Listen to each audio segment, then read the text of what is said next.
La pauvre petite fille en fauteuil roulant se retrouve coincée sous la pluie lorsqu'un concierge s'approche et demande « Où sont tes parents, ma chérie ?» Elle répond « Ma mère a disparu et mon père ne s'est jamais soucié de moi. » Le jeune milliardaire voit ce qui se passe et est choqué lorsqu'il reconnaît son visage. Avant de commencer l'histoire, n'oubliez pas de laisser un like et de vous abonner à la chaîne pour voir plus d'histoires comme celle-ci. Le jeune milliardaire voit ce qui se passe et est choqué lorsqu'il reconnaît son visage. La pluie tombait comme si le ciel avait décidé de s'écraser sur la ville. De lourdes gouttes rebondissaient sur le trottoir, créant une fine brume qui dansait parmi les voitures arrêtées au feu rouge. Logan Carter tapotait impatiemment du doigt sur le volant. Sa Audi noire était chaude et sèche, un contraste parfait avec le monde extérieur. 20 minutes de retard, murmura-t-il en regardant l'horloge du tableau de bord. La réunion commencerait sans moi, mais cela ne m'inquiète pas vraiment. Être le fils du propriétaire a ses avantages. Le feu restait rouge, implacable, comme toutes ces choses qui refusent de coopérer quand on est pressé. Logan soupira et laissa son regard se perdre à travers la vitre embuée. C'est alors qu'il la vit. De l'autre côté de la rue, une petite silhouette luttait contre l'averse. Une petite fille en fauteuil roulant. Elle ne devait pas avoir plus de 5 ans, portant un manteau rouge trempé et un bonnet bleu qui semblait sur le point de s'envoler avec le vent. Elle poussait les roues de ses petites mains, mais l'eau formait de petits ruisseaux qui la repoussèrent en arrière. Elle était seule, complètement seule sous la pluie. C'est quoi ce bordel ? Logan se pencha en frottant la vitre embuée pour mieux voir. Le fauteuil de la petite fille se pencha dangereusement lorsqu'une des roues fut coincée dans un nid de poule. Elle tenta de se stabiliser, mais ses petites mains glissèrent sur les jantes mouillées. Pendant une seconde terrible, Logan pensa qu'elle allait tomber. Le feu passa au vert, mais Logan ne bougea pas la voiture. Les klaxons impatients retentissaient derrière lui, mais il les ignora. Depuis l'entrée d'un immeuble voisin, une femme en uniforme de concierge courut vers la petite fille. Ses pas étaient rapides et déterminés, comme si elle comprenait bien le danger de la situation. « Madame » cria Logan par la fenêtre qu'il venait d'ouvrir. Mais sa voix fut noyée par le bruit de la pluie. Sans hésiter, Logan alluma ses feux de détresse, ouvrit la portière et s'avança sous la pluie. En 3 secondes, il fut trempé. L'eau froide s'infiltra à travers son costume coûteux, mais il ne s'en soucia guère. Il courut entre les voitures qui commençaient à bouger, ignorant les klaxons et les cris de protestation. « Besoin d'aide » demanda-t-il en s'approchant de la femme qui tenait désormais le fauteuil roulant de la petite fille. La femme avait la cinquantaine, les cheveux gris attachés en un chignon simple. Elle le regarda avec lassitude, ses yeux bruns passant rapidement en revue son costume trempé, la montre chère à son poignet, des mains qui n'avaient vraisemblablement jamais effectué de travaux pénibles. « Nous allons bien » répliqua-t-elle sèchement, mais ses mains tremblantes, froides à cause de la pluie, contredisaient ses paroles. La petite fille leva les yeux. Elle avait d'immenses yeux bleus brillants comme des lacs sous le soleil, son visage était pâle à cause du froid et ses lèvres légèrement violacées. Mais ce qui frappa le plus Logan fut son regard. Il n'y avait pas de peur, seulement une curiosité calme, presque adulte. Une boucle blonde dépassait du bonnet bleu, collé à sa joue rosée. « Je veux juste aider » insista Logan, l'eau coulant sur son visage. « Ma voiture est juste là. Je peux t'emmener où tu veux. » La femme hésita. « Je suis Monsieur Brenda » finit-elle par dire. « Je m'occupe de cet immeuble là-bas » dit-elle en pointant une vieille structure de l'autre côté de la rue. « Ellie s'est échappée pendant que je nettoyais le hall.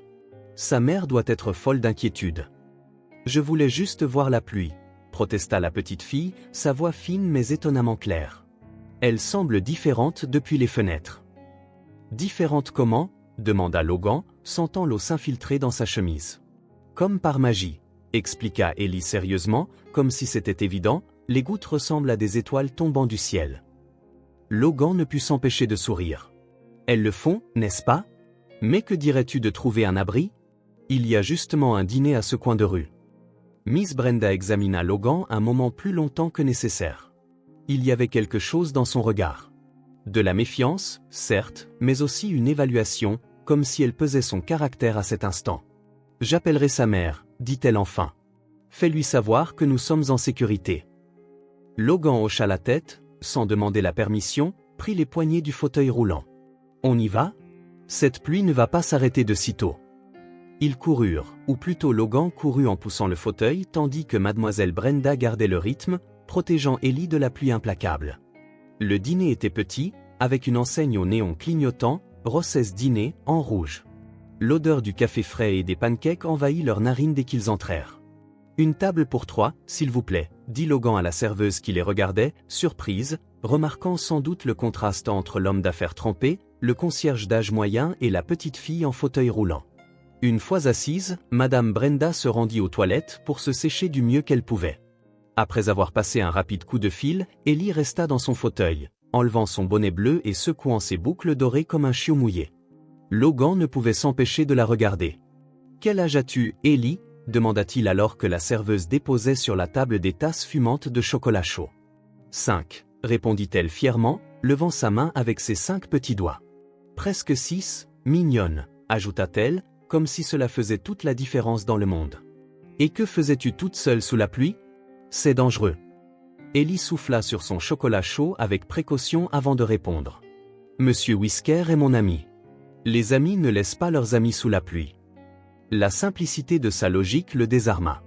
Logan sourit, sentant un étrange nœud dans sa poitrine commencer à se défaire, un nœud dont il n'avait même pas conscience. « Ta mère doit être inquiète, dit-il. »« Maman est malade aujourd'hui, » expliqua Ellie, son expression soudain sérieuse. « Elle dort beaucoup quand elle est malade. » Miss Brenda retourna à la table, semblant un peu plus posée. « J'ai appelé sa mère. Elle est inquiète mais soulagée de savoir où se trouve Ellie.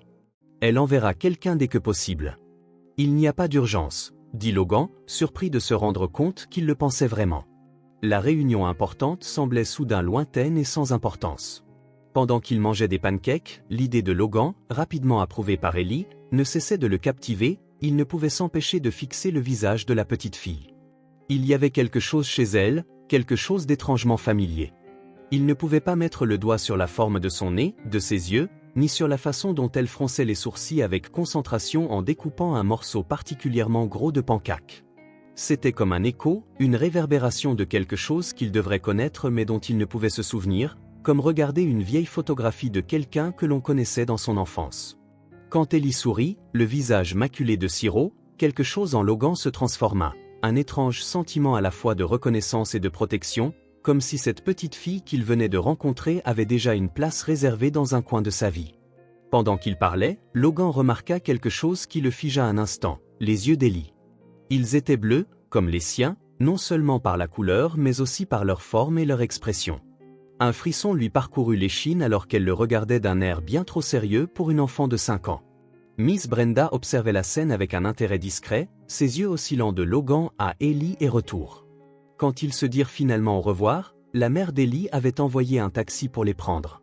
Logan se sentit étrange, comme si quelque chose d'important venait de se produire, quelque chose qui allait changer le cours de sa vie. « Merci de votre aide, monsieur. » Miss Brenda laissa la phrase en suspens. « Logan. »« Logan Carter, » répondit-il en tendant la main.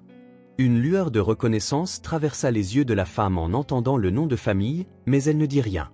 Elle se contenta de serrer brièvement sa main. « Au revoir, Logan », fit signe Ellie, excitée, depuis son fauteuil. « Tu reviendras un de ces jours ? » « Peut-être, » répondit-il avec un sourire, surpris de constater qu'il envisageait sincèrement de revoir la petite. Sur le chemin du retour vers sa voiture, toujours trempé mais étrangement réchauffé de l'intérieur, Logan ne pouvait se sortir le visage d'Ellie de l'esprit. Ses yeux bleus, si semblables aux siens, continuaient de le hanter.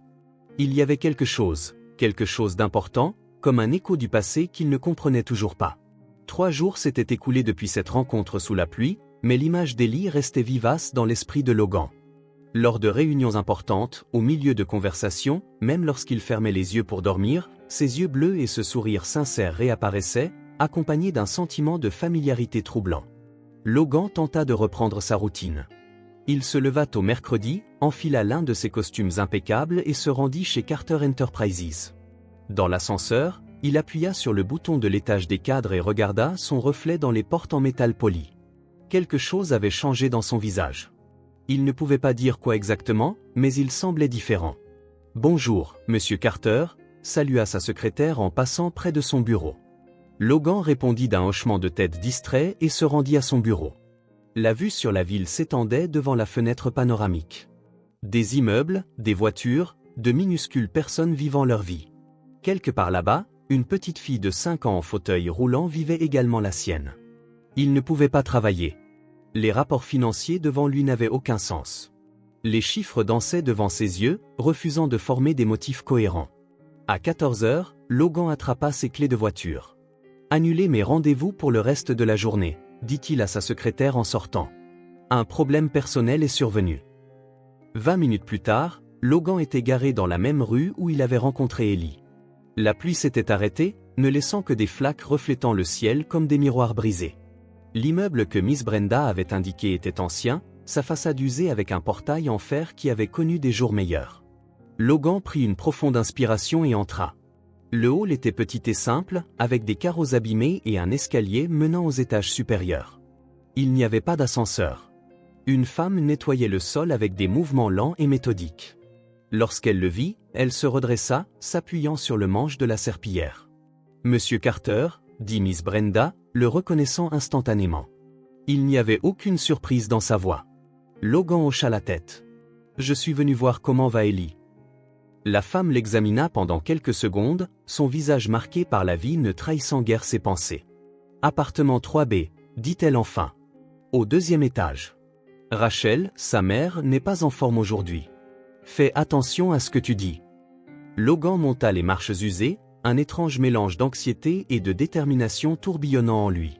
Le couloir du 2e étage était étroit et sombre, avec des portes usées de chaque côté. Il trouva le 3B et hésita un moment avant de frapper. Aucune réponse. Il était sur le point d'abandonner lorsqu'il entendit un faible bruit à l'intérieur, le grincement reconnaissable des roues sur le sol. Il frappa de nouveau, plus fort. La porte s'ouvrit de quelques centimètres, maintenue par une chaîne. À travers l'ouverture, les yeux bleus d'Ellie s'illuminèrent à sa vue. « Logan !» s'exclama-t-elle avec une véritable excitation. « Maman, c'est l'homme de la pluie. » La porte se referma un instant, probablement pour retirer la chaîne, puis s'ouvrit complètement. Ellie rayonnait depuis son fauteuil roulant, vêtue d'une robe simple, ses cheveux en couette légèrement inégales. « Tu es revenu me voir », dit-elle en manœuvrant son fauteuil pour le laisser entrer. L'appartement était petit et ordonné malgré des meubles usés et des murs nécessitant une nouvelle couche de peinture. Il y avait un canapé, une petite table basse, une vieille télévision et quelques photos accrochées au mur. La minuscule cuisine ouverte avait une table pour deux. « Qui est-ce, Ellie ?» Une voix faible se fit entendre depuis la chambre. « C'est Logan. »« Maman. »« Il m'a sauvé de la pluie, » dit Ellie. Une femme apparut dans l'encadrement de la porte de la chambre, s'appuyant sur le cadre. Elle était jeune, peut-être 30 ans, mais son visage montrait des signes d'épuisement et de maladie. Elle était pâle, avec des cernes sous les yeux. Ses cheveux, de la même teinte dorée que ceux d'Ellie, étaient attachés en un chignon désordonné. Elle portait une robe délavée sur un pyjama. Même dans son état, Logan pouvait voir qu'elle était belle, et il y avait quelque chose dans son visage, la forme de sa joue, peut-être, qui lui rappelait quelqu'un qu'il n'arrivait pas à situer. « Monsieur Carter », dit-elle en essayant de se redresser un peu, « Ellie n'a pas cessé de parler de vous. Merci de l'avoir aidé ce jour-là. »« Juste Logan, s'il vous plaît, » répondit-il. Ce n'était rien. Il tendit le sac qu'il avait apporté. « J'ai apporté quelques sandwichs de reste et des fruits. Je pensais que cela vous plairait. » Rachel Evans, se souvint Logan, d'après ce que Miss Brenda avait dit. Elle regarda le sac avec un mélange de gratitude et de fierté blessée. « Vous n'étiez pas obligé, » dit-elle, mais ses yeux trahissaient la faim et le besoin. « Ce n'est rien, » la rassura-t-il. « J'étais dans le quartier et j'ai pensé à Ellie. » Ellie prit le sac et jeta un coup d'œil à l'intérieur. « Des pommes, j'adore les pommes. » Un léger sourire éclaira le visage fatigué de Rachel. « Ellie, que disons-nous quand quelqu'un nous offre quelque chose ? » « Merci, Logan, » s'exclama la petite fille, mordant déjà dans une pomme rouge. « Tu devrais probablement partir, » dit Rachel, soudain saisie par une quinte de toux. Elle porta sa main à sa bouche et Logan vit qu'elle tremblait. Sans réfléchir, il s'avança pour la soutenir, la guidant vers le canapé. « Vous devez vous asseoir. Puis-je vous apporter de l'eau ?» Rachel voulait refuser, mais une autre quinte de toux l'arrêta. Logan se rendit à la cuisine, prit une tasse propre et la remplit d'eau du robinet. « Merci, » murmura-t-elle après quelques gorgées. « Ce n'est rien de grave, juste une grippe persistante. » Mais Logan pouvait voir que c'était plus que cela. L'appartement montrait des signes de pénurie de médicaments et les profondes cernes de Rachel racontaient une histoire de nuit blanche et d'inquiétude constante. « Avez-vous consulté un médecin ?» demanda-t-il en s'asseyant dans le fauteuil en face du canapé. Je vais bien, insista-t-elle en détournant le regard. Ellie s'approcha, ses yeux inquiets sur sa mère. Elle posa une petite main sur le genou de Rachel. Maman tombe malade parfois, expliqua-t-elle à Logan avec le sérieux de quelqu'un qui partage un grand secret. Mais ensuite, elle se rétablit. Rachel caressa tendrement les cheveux de sa fille. Ce geste simple, empli d'amour, fit resserrer quelque chose dans la poitrine de Logan. « Je reviendrai demain », dit-il brusquement. « Pour prendre de vos nouvelles toutes les deux. » Rachel ouvrit la bouche pour protester, mais il continua. « Et j'apporterai quelque chose pour le dîner. » Pas de dispute. Après être parti, en donnant à Rachel son numéro de portable au cas où, Logan se rendit dans une pharmacie. Il acheta des médicaments contre le rhume, des vitamines, du sirop contre la toux et d'autres remèdes de base. Au supermarché, il remplit un chariot de nourriture pour durer plusieurs semaines, des conserves, des pâtes, du riz, des fruits, des légumes, de la viande. Ce n'était pas de la charité, se disait-il. C'était quoi exactement? Le lendemain, il revint, et encore le lendemain. Chaque visite durait un peu plus longtemps que la précédente. Il apportait de la nourriture, des médicaments, de petits cadeaux pour Ellie, des livres colorés, des crayons, un puzzle adapté à ses capacités. Il n'arrivait jamais les mains vides. Rachel, initialement méfiante et sur la défensive, commença à se détendre en sa présence. Logan remarqua qu'elle semblait s'améliorer un peu chaque jour à mesure que les médicaments faisaient effet et que l'inquiétude pour le prochain repas s'apaisait. Lors de sa 4e visite, elle l'accueillit avec un sourire sincère. Elle était levée, portant un jean et un t-shirt simple, ses cheveux propres et brossés. « Merci », dit-elle simplement, tandis qu'Ellie déballait avec excitation un nouveau livre que Logan avait apporté. Pour tout, Logan ressentait une chaleur se répandre dans sa poitrine en voyant la mère et la fille en meilleure santé et plus heureuses. C'était un nouveau sentiment pour lui, la simple satisfaction d'aider, de faire une différence dans la vie de quelqu'un. En regardant Ellie exhiber les illustrations du livre, il se rendit compte qu'il revenait non pas par obligation ou par culpabilité, mais parce qu'il voulait être là. Parce que ce petit appartement, avec ses meubles usés et ses murs écaillés, semblait d'une manière ou d'une autre plus accueillant que son propre lieu de luxe. Et parce que le visage d'Ellie, avec des yeux si semblables aux siens, continuait de l'appeler comme un écho du passé qu'il ne pouvait ignorer. Les semaines passèrent et les visites de Logan devinrent une routine. Les mardis et jeudis, il quittait le bureau tôt. Les samedis, il arrivait le matin et restait jusqu'à la fin de l'après-midi. Sa secrétaire cessa de poser des questions sur les affaires personnelles qui apparaissaient sans cesse dans son emploi du temps, et son père, Richard Carter, lui lançait des regards soupçonneux chaque fois qu'il se retirait des dîners d'affaires. « J'ai un engagement », disait-il sans en dire plus. Dans le quartier modeste, Ellie l'attendait désormais à la fenêtre. Logan pouvait la voir se pencher pour regarder dehors, son petit nez pressé contre le verre. Lorsque sa voiture se gara, elle applaudit et fit tourner son fauteuil roulant vers la porte. « Logan est là ! Logan est là !» annonçait-elle comme s'il s'agissait d'un événement mondial majeur. Ce samedi après-midi, la pluie revint, plus douce que le jour où ils s'étaient rencontrés pour la première fois. Logan apporta un ensemble de crayons de couleur neufs et un carnet de croquis à spirale avec un papier épais qui ne se déchirait pas facilement. Les yeux d'Ellie pétillèrent en les recevant.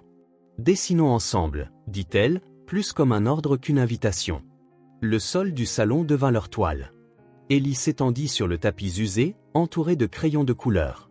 Logan s'assit à côté d'elle, repliant ses longues jambes dans une position qui aurait été comique si ce n'était pas si naturel. « Que devrions-nous dessiner ?» demanda-t-il. « Un arbre avec plein d'oiseaux et aussi une cabane dans l'arbre. » Rachel observait depuis la cuisine pendant qu'elle préparait le thé. Ces dernières semaines, ses joues avaient retrouvé un peu de couleur. Les médicaments que Logan laissait discrètement dans le placard de la salle de bain aidaient, et les repas réguliers commençaient à lui redonner des forces.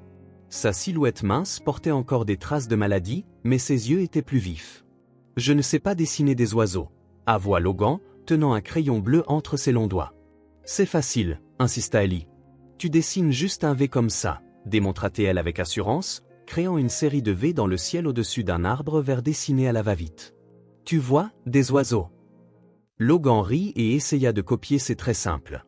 Son oiseau était dessiné de travers et maladroit. « Ce n'est pas grave, » le consola Ellie en lui tapotant le bras. « Tu peux t'entraîner chez moi. Je dessine depuis que je suis bébé. » « Depuis que tu as 3 ans, corrigea Rachel en venant avec 2 tasses de thé et un verre de jus pour Ellie. « C'est à ce moment-là qu'elle avait commencé à tenir correctement les crayons.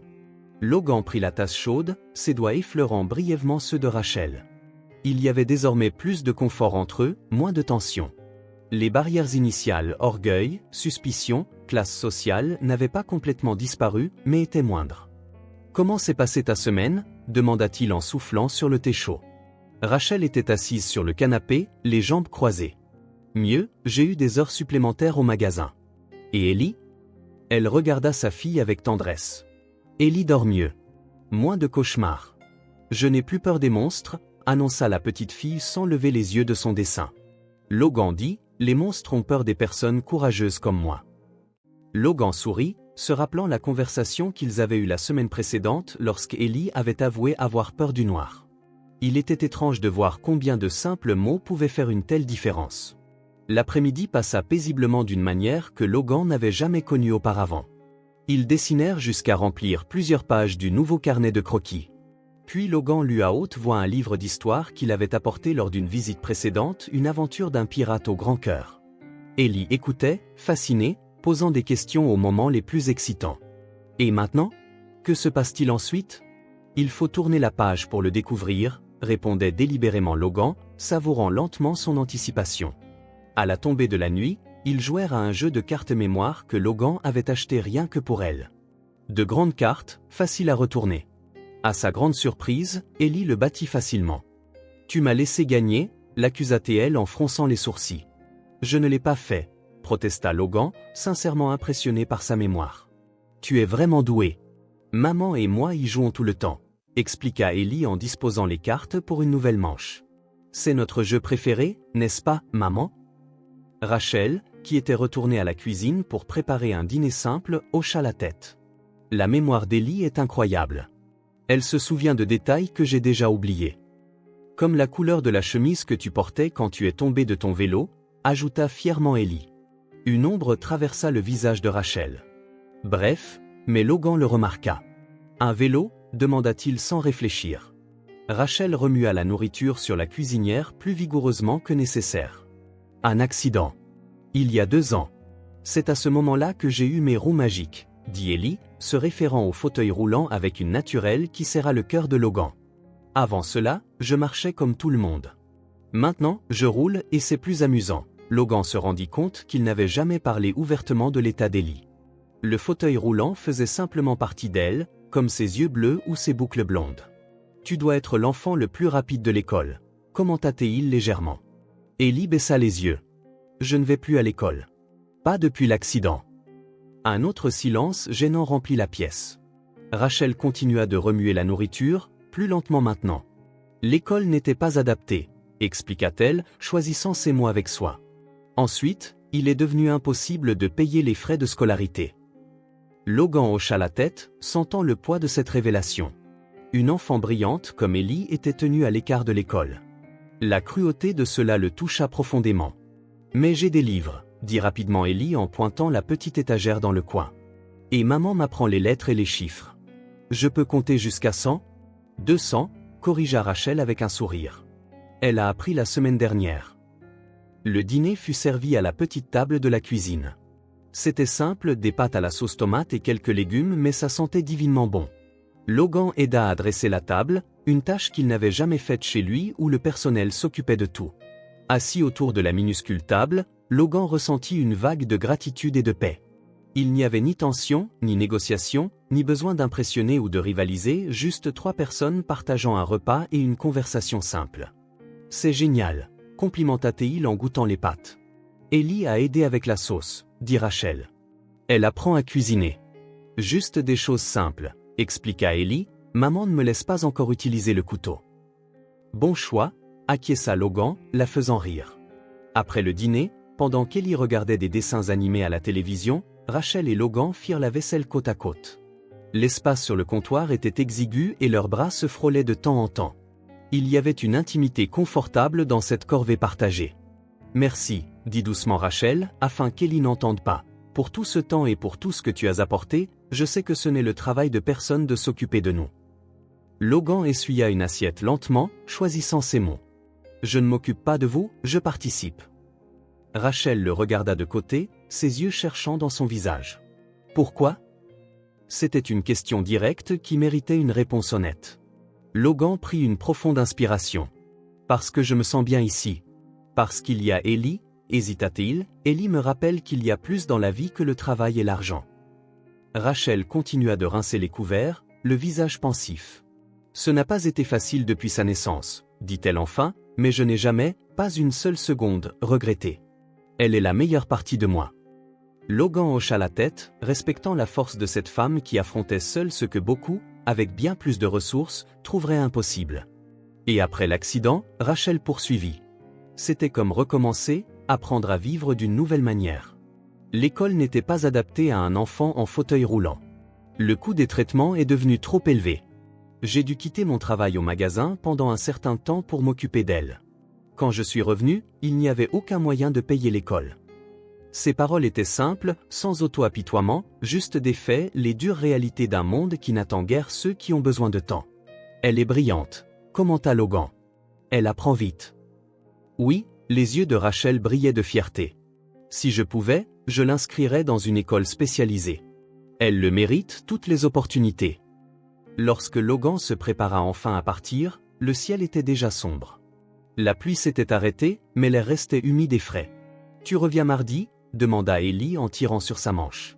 Je reviendrai, promit-il. Apporte un autre livre de pirates si tu veux. Ellie sourit, montrant un espace là où une dent de lait était récemment tombée. Tu es mon grand ami, déclara-t-elle en tendant les bras pour un câlin. Logan se pencha pour la serrer dans ses bras, sentant ses petits bras s'enrouler autour de son cou, l'odeur de shampoing bon marché et d'innocence. Quelque chose de profond se mit à bouger en lui. À la porte, Rachel le vit partir avec un sourire reconnaissant. Elle n'était plus la femme méfiante qu'il avait rencontrée pour la première fois, bien qu'elle gardât encore une réserve naturelle. À mardi, dit-elle en rentrant chez elle à travers des rues de plus en plus huppées jusqu'à ce qu'il atteigne son quartier de luxe. Logan réfléchit au contraste dans sa vie. J'ai grandi avec tout, des jouets chers, des écoles exclusives, des voyages internationaux. Je n'ai jamais manqué de rien sur le plan matériel. Pourtant, dans ce petit appartement avec une petite fille en fauteuil roulant et une mère célibataire luttant contre vent et marée, j'ai trouvé quelque chose dont je ne savais pas que j'avais besoin, de l'authenticité, de l'affection sans attente, la simple joie de faire une différence. La vie, pensa-t-il en se garant dans le garage de son immeuble de luxe, distribuant tant d'amour et de souffrance de manière si injuste. Certains avaient tout, sauf ce qui comptait vraiment. D'autres luttaient pour leurs besoins de base mais possédaient une richesse d'esprit qu'aucune banque ne pouvait quantifier. En entrant dans son appartement vide et immaculé, il regrettait le son des dessins animés, l'odeur de pâtes simples et l'étreinte d'une petite fille qu'il appelait « grand amie ». Pour la première fois, sa vie de privilège lui semblait vide. La décision vint à Logan un dimanche matin alors qu'il buvait un café seul dans son Penthouse. Il feuilletait un magazine d'affaires sans vraiment le lire, l'esprit vagabondant vers ce petit appartement de l'autre côté de la ville où Ellie dessinait probablement à la table de la cuisine pendant que Rachel préparait un simple petit déjeuner. Il posa le magazine, attrapa son téléphone et commença à passer des appels. Le mardi suivant, lorsqu'il arriva à l'appartement de Rachel et d'Ellie, il n'était pas seul. Deux hommes l'accompagnaient, portant un fauteuil roulant pour enfants flambant neuf, avec une sellerie bleu vif et des roues qui s'illuminaient de détails colorés. « Qu'est-ce que c'est ?» demanda Rachel en ouvrant la porte, son visage affichant un mélange de surprise et de suspicion. Ellie, quant à elle, ne pouvait contenir son excitation. « Un nouveau fauteuil. C'est pour moi? C'est à moi ?» Logan hocha la tête en souriant pendant que les hommes installaient le fauteuil au milieu du salon. « Je me suis dit que tu avais besoin d'un qui te convenait mieux. Celui-ci a des roues qui s'illuminent quand tu bouges. » Ellie fit rouler son vieux fauteuil autour du nouveau, l'examinant avec des yeux écarquillés d'émerveillement. « Puis-je l'essayer ?»« Bien sûr, » dit Logan. « Il est tout à toi. » Pendant que les livreurs ajustaient le fauteuil à la taille d'Ellie, Rachel tira Logan à l'écart. « Nous ne pouvons pas accepter cela, » chuchota-t-elle. « C'est trop cher. » Logan s'attendait à cette réaction. « Ce n'est pas un cadeau. C'est une nécessité. L'ancien est usé et ne l'y va plus. Celui-ci grandira avec elle pendant quelques années. » Rachel ouvrit de nouveau la bouche pour protester, mais le cri de joie d'Ellie l'interrompit. La petite fille tournait en rond dans le salon avec son nouveau fauteuil, les lumières des roues clignotant à chaque virage. « Maman, regarde comme c'est rapide. Et il ne grince pas dans les virages. » Le visage de Rachel s'adoucit en voyant sa fille si heureuse. Pourtant, Logan pouvait voir le combat intérieur dans ses yeux, la fierté face aux besoins, l'indépendance contre le bien-être d'Ellie. « Merci, dit-elle finalement doucement. Mais nous ne pouvons tout simplement pas. Nous en reparlerons plus tard. » Logan intervint doucement. « Pour l'instant, célébrons simplement. Ce fauteuil n'était que le début. » La semaine suivante, Logan arriva avec une enveloppe pleine de papier. « J'ai pris quelques rendez-vous, » annonça-t-il, tandis qu'Ellie était occupée avec un jeu éducatif qu'il avait apporté. Un spécialiste en orthopédie pour enfants, un kinésithérapeute et un neurologue. Rachel prit l'enveloppe de ses mains tremblantes. « Logan, ce n'est rien que tu ne ferais pas si tu pouvais, » termina-t-il. « Je sais que tu t'inquiètes pour les coups, mais s'il te plaît, ne le sois pas. Je fais cela parce que je veux, parce que je le peux, et parce que vous le méritez toutes les deux. » Des larmes montèrent aux yeux de Rachel, qu'elle essuya rapidement. « Pourquoi ?» demanda-t-elle, la même question qu'il y a quelques semaines, mais désormais chargée d'une émotion plus profonde. Logan regarda Ellie, qui gloussait en déplaçant des pièces aux couleurs vives sur le plateau de jeu. « Parce qu'elle compte pour moi. Parce que tu comptes pour moi. » Dans les jours qui suivirent, Logan réorganisa sa vie autour de ces deux personnes qui étaient devenues, d'une manière ou d'une autre, son centre gravitationnel. Il réduisit ses heures au bureau, délégua des projets et remplit son emploi du temps de rendez-vous médicaux et de réunions avec des thérapeutes.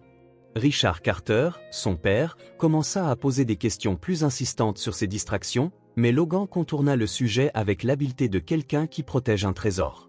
Le garde-manger de Rachel était désormais toujours bien rempli non seulement de produits de base, mais d'articles de qualité, des fruits frais, des protéines variées, des légumes bio.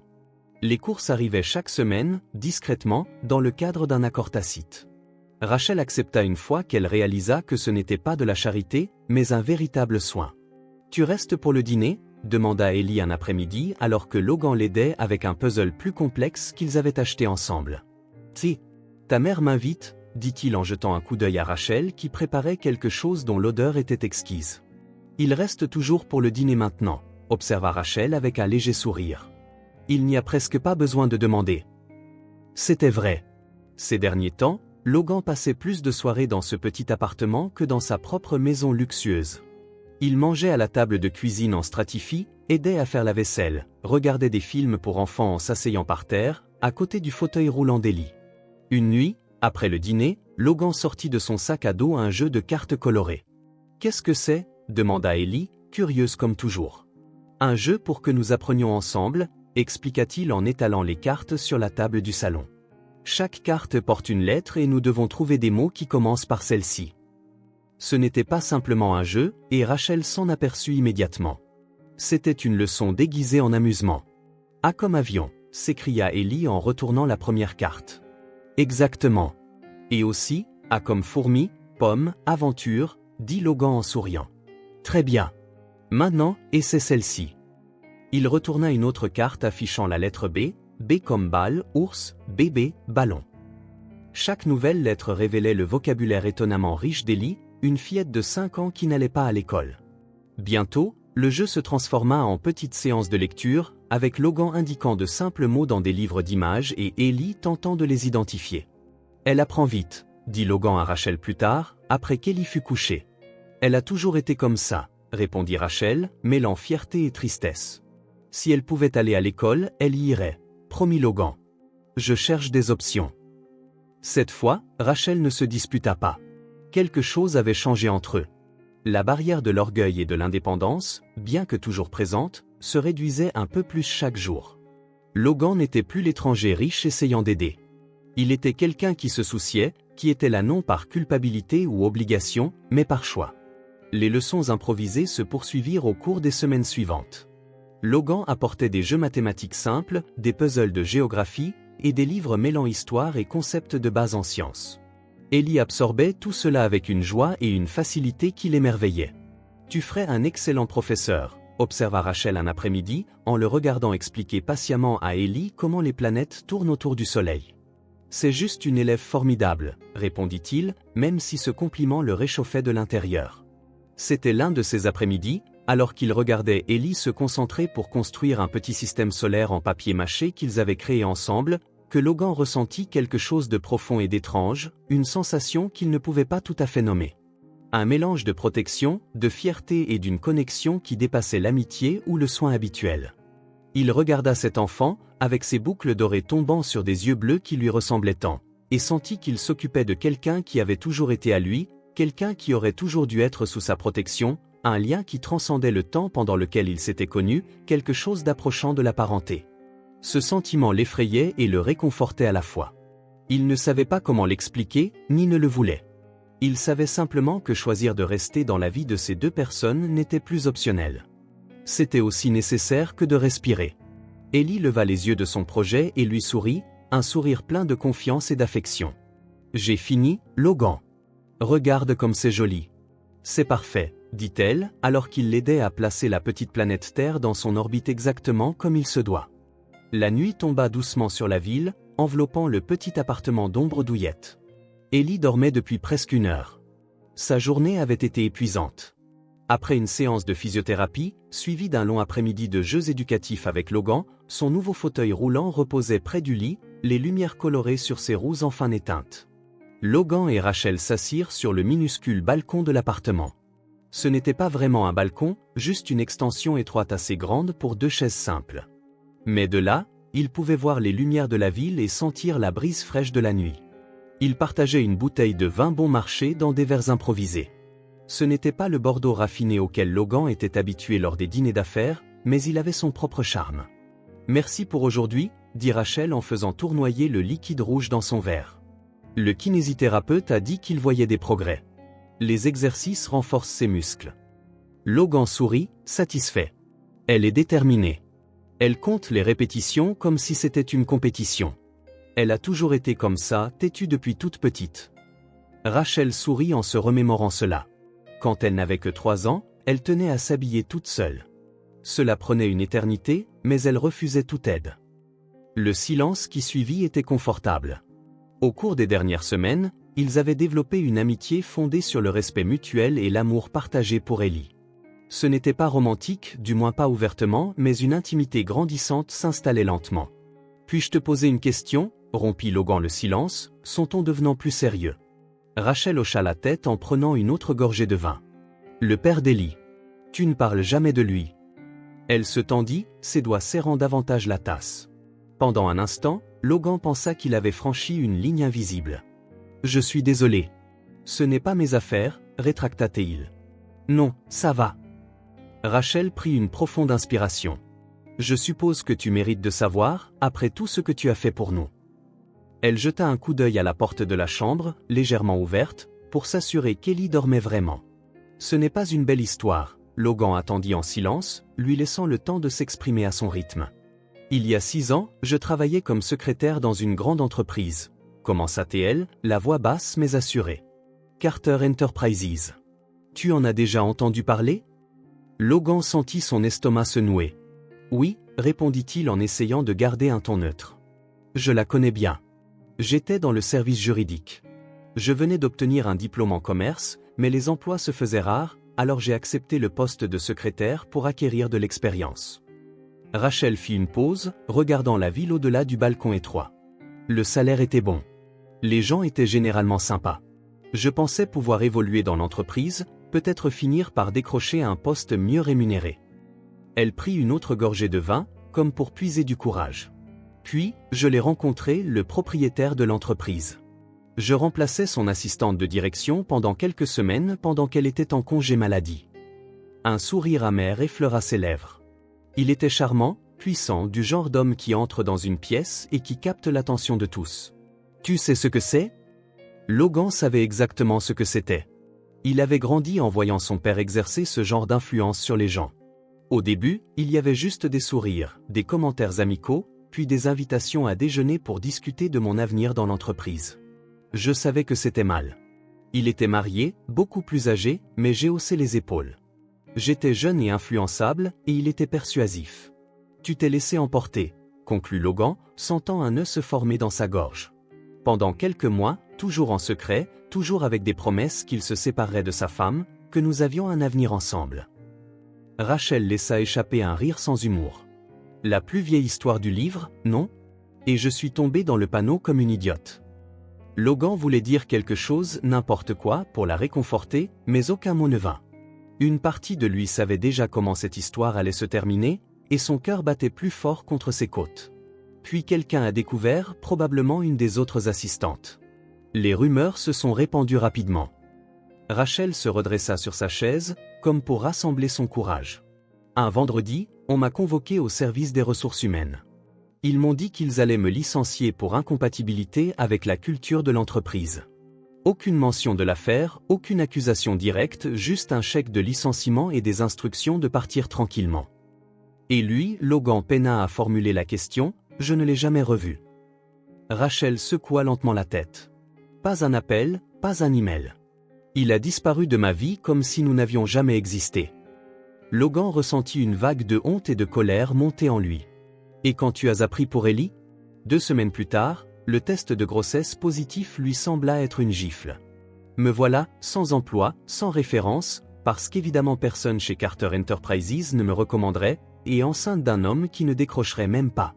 Elle respira profondément, les yeux fixés sur les lumières de la ville. J'ai pensé à lui en parler. Je suis même allé une fois dans l'immeuble, mais la sécurité ne m'a pas laissé entrer.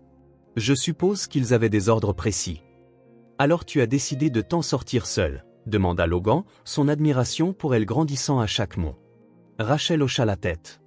Que pouvais-je faire d'autre? Un avortement était hors de question pour moi. Et je n'allais pas forcer un homme à être père contre sa volonté. S'il ne voulait même pas me parler, quel genre de père serait-il?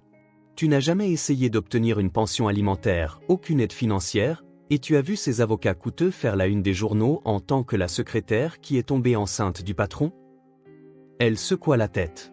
Ça ne valait pas la peine d'être humiliée. J'ai gardé ma dignité, trouvé un autre emploi, plus modeste. Ma mère, qui est décédée il y a 3 ans, m'a aidé au début, et nous avons continué notre route. Logan observa son profil dans la faible lumière. La force de cette femme m'impressionnait de plus en plus à chaque instant. Élever une fille seule, traverser un accident, une maladie, des difficultés financières, et tout cela en gardant sa dignité, son amour et son espoir. Est-ce qu'Ellie le sait? Demanda-t-il doucement. Juste que son père était trop occupé pour nous rencontrer. Je ne voulais pas qu'elle grandisse en se sentant rejetée ou en pensant qu'elle avait fait quelque chose de mal, soupira Rachel. Quand elle sera plus grande, je lui en dirai plus. D'une manière qu'elle pourra supporter, Logan sentit le poids de ses prochaines paroles avant de les prononcer. Comment s'appelait-il? Hésita Rachel. Lorsqu'elle parla, sa voix était presque un chuchotement. Richard Carter. Bien qu'il s'attendît à cette réponse, entendre le nom de son père frappa Logan comme une décharge physique. C'était comme si le monde s'était arrêté de tourner un instant. Tout prenait un sens maintenant. La familiarité qu'il éprouvait en regardant Ellie, ses yeux bleus identiques aux siens. Cette sensation inexplicable de connexion, dès le premier instant sous la pluie. Ellie était sa sœur. Le bruit de sa propre respiration semblait assourdissant. Rachel l'observait, sans percevoir la tempête qui faisait rage en lui. « Le connais-tu » demanda-t-elle, interprétant sa réaction comme une simple surprise. « Il est célèbre dans les cercles d'affaires, j'imagine. » Logan déglutit. Une partie de lui voulait tout révéler sur le champ, dire que Richard Carter était son père, qu'Ellie était sa demi-sœur, que pendant tous ces mois, il avait été guidé par une force du destin qu'il ne pouvait comprendre, mais une autre partie, plus prudente, le retenait. Comment Rachel réagirait-elle? Penserait-elle que j'avais arrangé cela exprès, que toutes mes actions étaient motivées par la culpabilité ou par un stratagème pour protéger son nom? J'en ai entendu parler, dit-il enfin, peinant à garder sa voix stable. Et de l'entreprise. Rachel semblait ne pas vouloir en savoir plus. Pour elle, Richard Carter était un chapitre clos, bien que ses conséquences perdurent. Je n'ai jamais regretté Ellie, dit-elle en le regardant dans les yeux. Même dans les jours les plus difficiles, et quand je ne savais pas comment payer le loyer ou acheter ses médicaments, jamais, pas un instant, je ne l'ai regretté. Elle est parfaite. Logan hocha la tête, sans voix. Il pensa à son père, l'homme respecté, le brillant homme d'affaires, l'occasionnel philanthrope qui apparaissait aux événements caritatifs avec la mère de Logan, l'homme qui avait abandonné une femme enceinte sans se retourner, qui avait une fille merveilleuse comme Ellie, et qui ne s'était jamais donné la peine de la rencontrer. Il pensa à lui-même, ayant grandi sans savoir, dans une vie privilégiée et protégée. Comment pouvait-il avoir une sœur vivant dans des circonstances si différentes? L'injustice de tout cela pesait lourdement sur lui. Il se fait tard, dit Rachel en se levant. Et tu as l'air fatigué. Es-tu sûr de ne pas vouloir t'endormir sur le canapé? Il est presque minuit. Logan secoua la tête, retrouvant un peu de contenance. Non, je devrais y aller. J'ai des choses à régler tôt demain. Ils se dirent au revoir à la porte, Rachel le remerciant une fois de plus pour tout ce qu'il avait fait pour Ellie ce jour-là.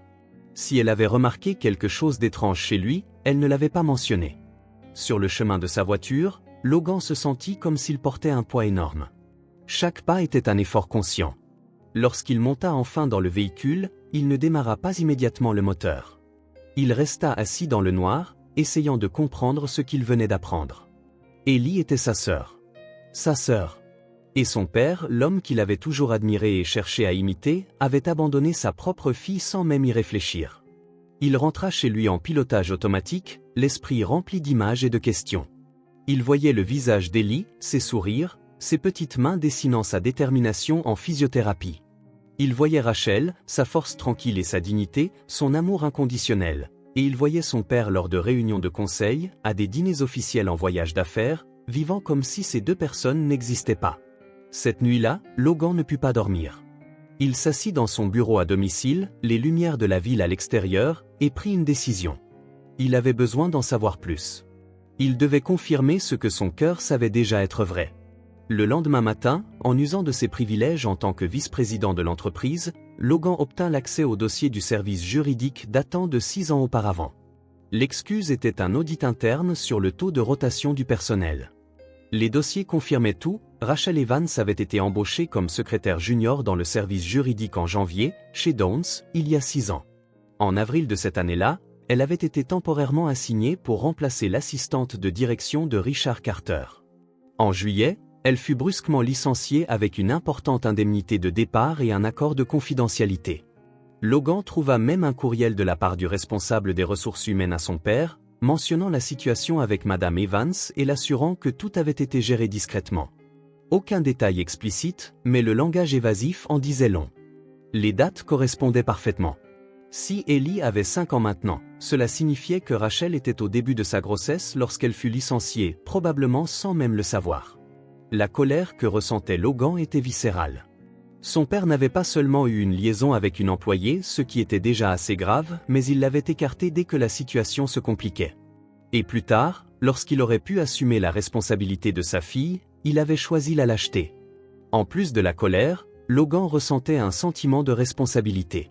Ce n'était pas de sa faute, mais il avait l'impression que l'univers l'avait conduit dans cette rue pluvieuse il y a des mois pour qu'il puisse réparer une injustice commise par son père.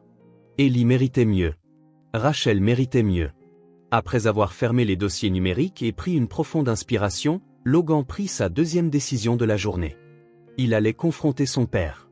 Pas seulement pour lui-même, pas seulement pour exprimer sa colère, mais pour Ellie, sa sœur innocente qui méritait reconnaissance, soutien et amour de la part de son vrai père.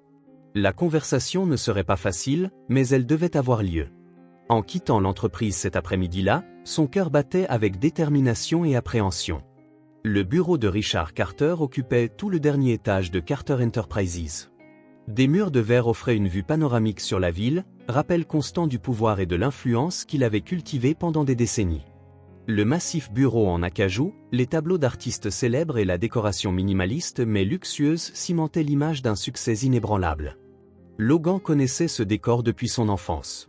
Combien de fois avait-il visité son père là-bas, toujours avec un mélange d'admiration et d'intimidation? Il avait grandi en entendant les autres qualifier son père de visionnaire, de génie des affaires. Richard Carter n'était pas seulement son père. Il était une institution, un modèle, un héritage à préserver. Du moins, c'est ce que Logan avait pensé jusqu'à présent. La secrétaire, une femme d'âge moyen, efficace et discrète, annonça l'arrivée de Logan par l'interphone. Quelques secondes plus tard, les portes doubles s'ouvrirent. « Logan » dit Richard en souriant, se levant pour le saluer. « Quelle agréable surprise ! Nous n'avions rien prévu, n'est-ce pas ?»« Non » répondit Logan en refermant la porte derrière lui. « Il faut qu'on parle. » Quelque chose dans la voix de Logan fit vaciller légèrement le sourire de Richard. Il connaissait suffisamment son fils pour voir qu'il ne s'agissait pas d'une affaire anodine. « Bien sûr. Bien sûr. Assieds-toi. Tu veux boire quelque chose ?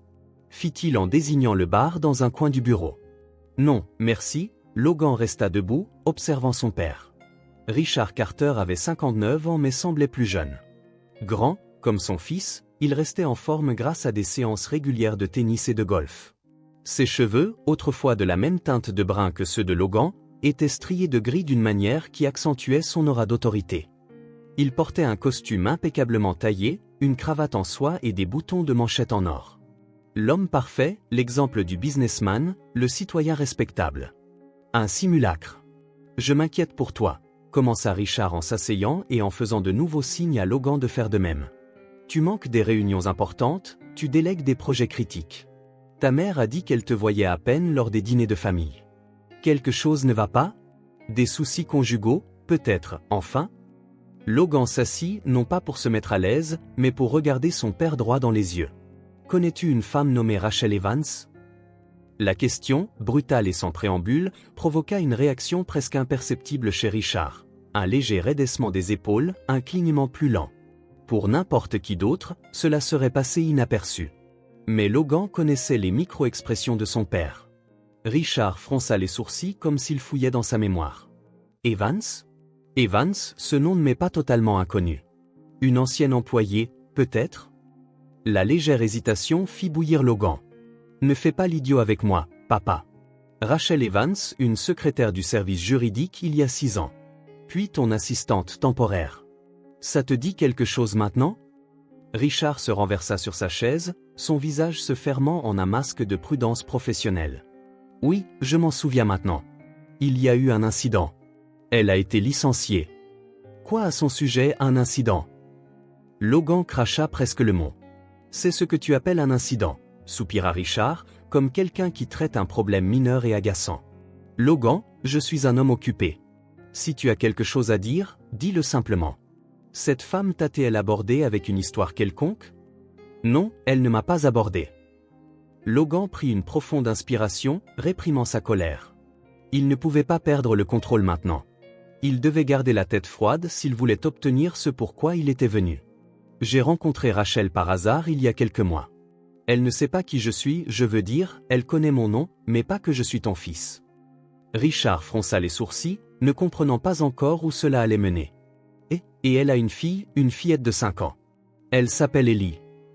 Le silence qui suivit était lourd. Richard ne bougea pas, ne cligna pas des yeux, ne réagit pas. Il observa simplement son fils d'un regard calculateur.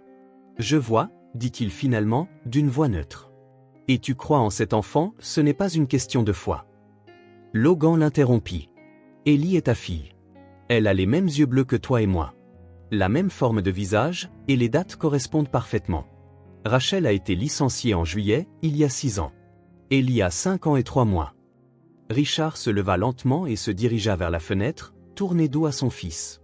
Il regarda la ville en contrebas. Même si c'est vrai, qu'attends-tu de moi maintenant, après tout ce temps?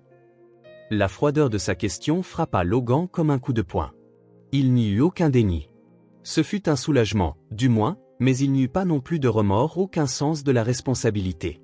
J'attends de toi que tu fasses ce qui est juste, répondit Logan, gardant une voix stable. Assume ta responsabilité en tant que père.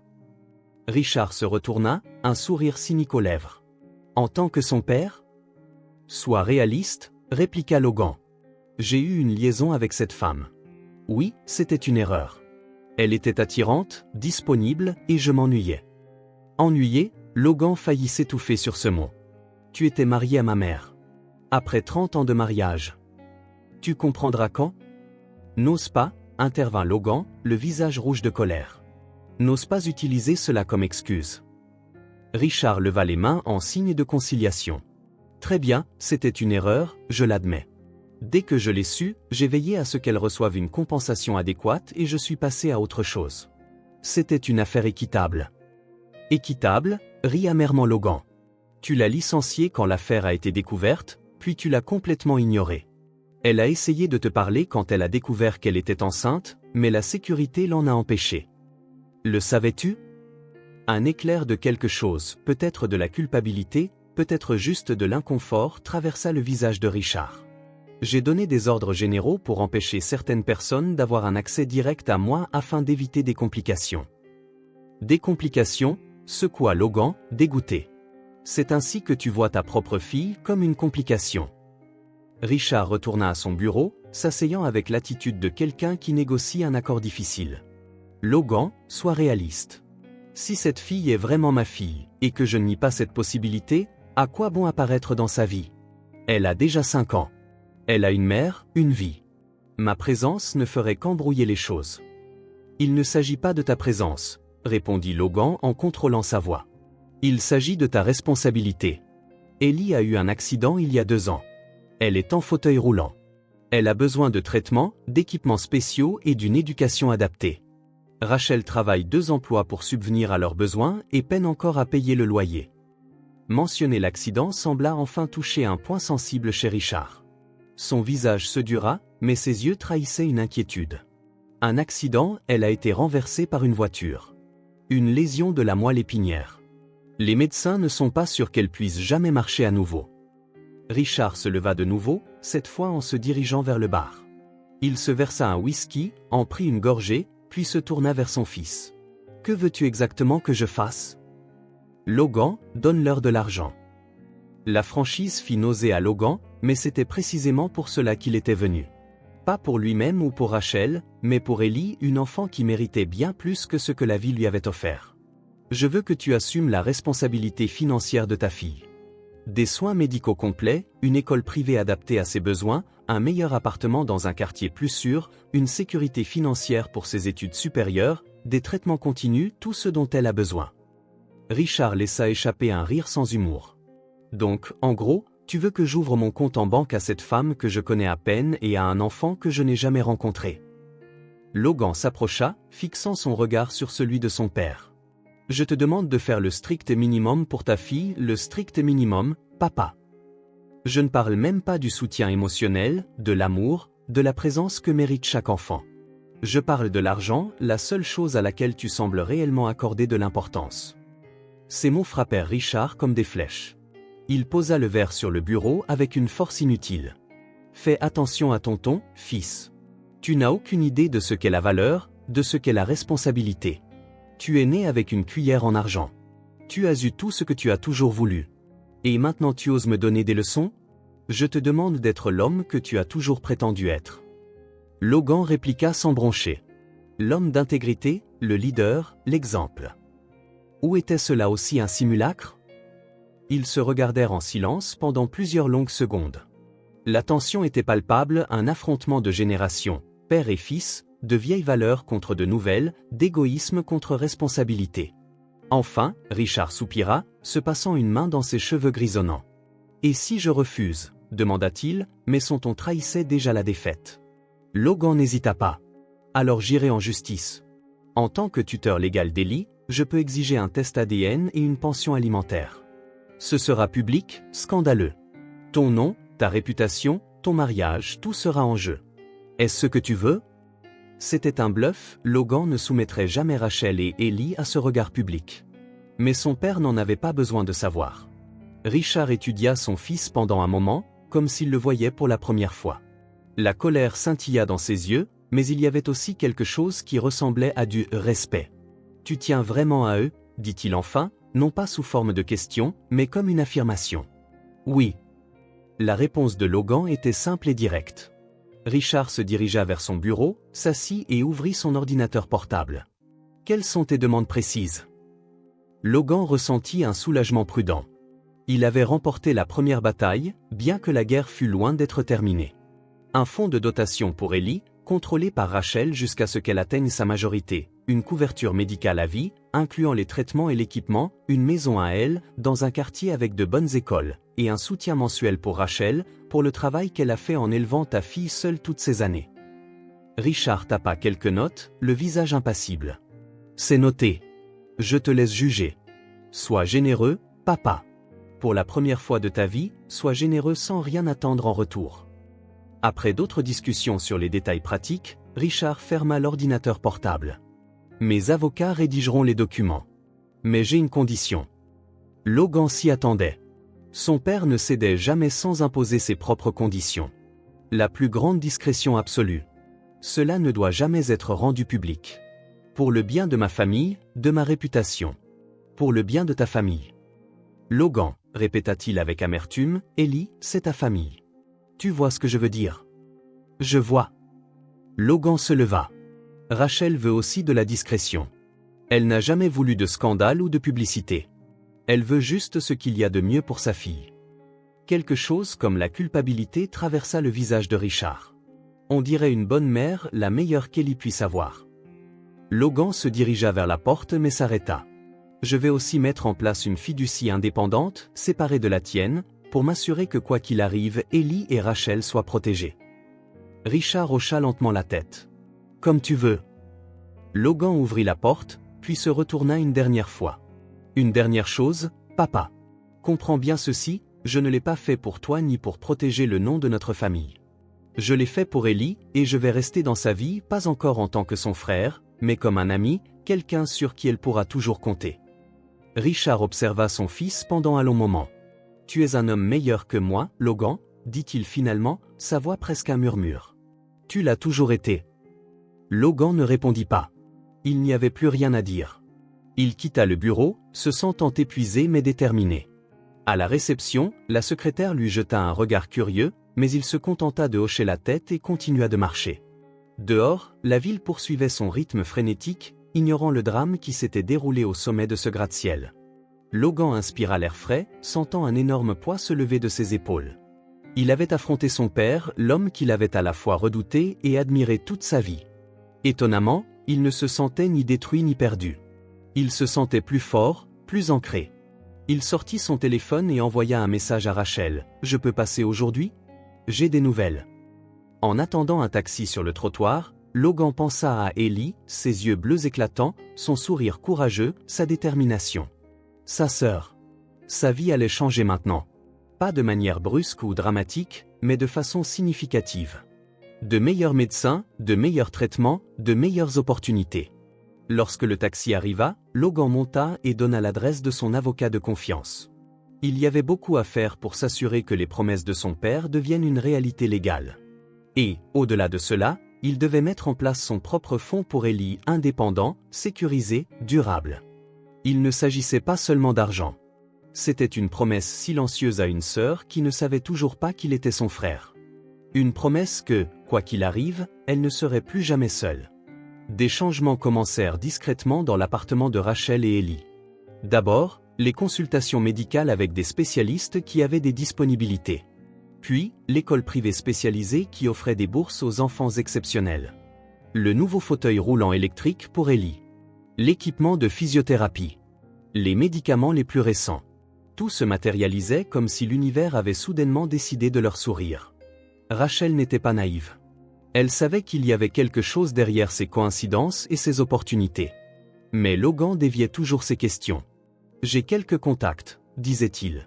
« Ne t'inquiète pas pour ça pour l'instant. » Elle acceptait cela parce qu'elle voyait sa fille sourire davantage, mieux dormir, s'épanouir avec ce nouveau soutien.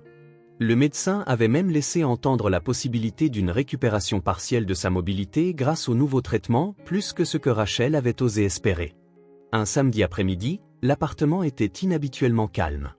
Ellie était allée à son premier cours de natation adapté, accompagnée de Madame Brenda qui avait proposé de la prendre pendant que Rachel se reposait de son rhume persistant. Rachel profita de cette rare solitude pour organiser quelques papiers. Parmi eux se trouvait une grande enveloppe qui était arrivée la semaine précédente, adressée à elle par un cabinet d'avocats.